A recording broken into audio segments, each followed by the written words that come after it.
तो मेरे प्यारे बच्चों क्वेश्चन नंबर 34 हम देख रहे हैं और क्वेश्चन में गिवन है in above image shows a correction measured for particular defect of vision. Okay, तो यहाँ पर ह्यूमन आई जो है उसमें डिफेक्ट है और डिफेक्ट के कारण जो इमेज है वो रेटिना पे नहीं बन रहा है, पर यहाँ पर हमने कॉन्वेक्स टाइप का लेंस यूज़ किया है। कौन से टाइप का लेंस यूज़ किया है?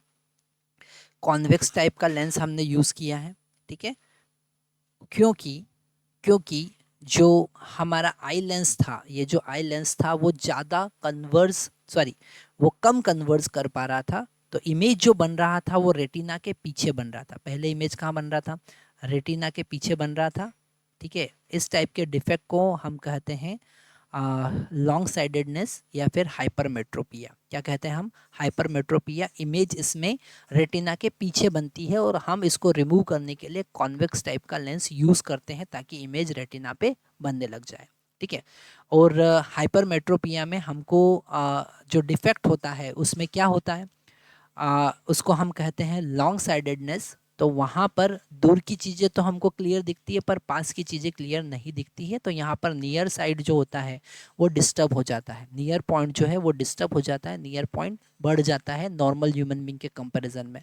ठीक है, तो यहाँ पर फर्स्ट वाला पार्ट है identify the defect of vision and state what kind of lens is used to correct this deficiency. ठीक है, तो हमने ये सारे पॉइंट डिस्कस कर लिए। फर्स्ट वाले का आंसर आपको लिखना है, तो आप लिख सकते हैं कि भैया उसको हाइपरमेट्रोपिया हुआ है।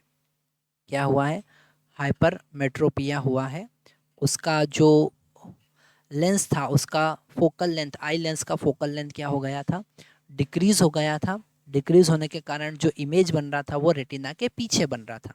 ठीक है, तो हाइपरमेट्रोपिया हुआ है, या फिर हम लिख सकते हैं लॉन्ग साइडेडनेस या फॉर साइडेडनेस भी आप लिख सकते हैं। तो यहाँ पर आप लिख सकते हैं लॉन्ग साइडेडनेस उसको हुआ है। ठीक है, और उसको रिमूव करने के लिए जो लेंस यूज़ कर रहे हैं वो कॉन्वेक्स टाइप का लेंस यूज़ कर रहे हैं। तो कॉन्वेक्स लेंस हम यूज़ कर रहे हैं, तो ये इसका आंसर है। ठीक है, सेकंड वाला पार्ट है हम वो देखते हैं कि ड्रॉ एंड लेबल द रे diagram that shows the defect of vision in the above case before the correction.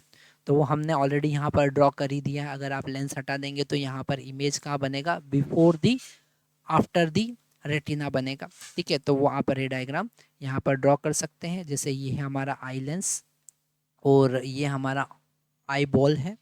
ठीक है, तो इमेज जो बन रहा है, जो इमेज बनेगा, जैसे यहाँ पर ऑब्जेक्ट है, तो इमेज जो बनेगा वो रेटिना के पीछे बनेगा। इमेज कहाँ बनेगा? रेटिना के पीछे।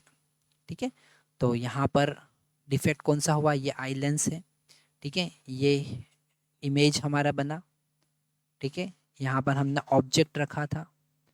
ठीक है, ये हमारा आई लेंस है, आई लेंस है, और ये है रेटिना। ठीक है, तो आप ऐसे इसकी लेबलिंग भी कर सकते हैं। तो ये क्वेश्चन भी बड़ा इजी है। अगर आपने अच्छे से आई डिफेक्ट को समझ के गए हैं आप, तो आई डिफेक्ट, दोनों टाइप के आई डिफेक्ट आपको अच्छे से समझ लेना, हाइपरमेट्रोपिया और मायोपिया। हाइपरमेट्रोपिया में हमको पास की चीज़ें क्लियर नहीं दिखती है, दूर की चीज़ें क्लियर दिखती है। और मायोपिया में हमको पास की चीज़ें क्लियर दिखती है, दूर की चीज़ें क्लियर नहीं दिखती। तो वहाँ पर हम कॉन्केव टाइप का लेंस यूज़ करते हैं।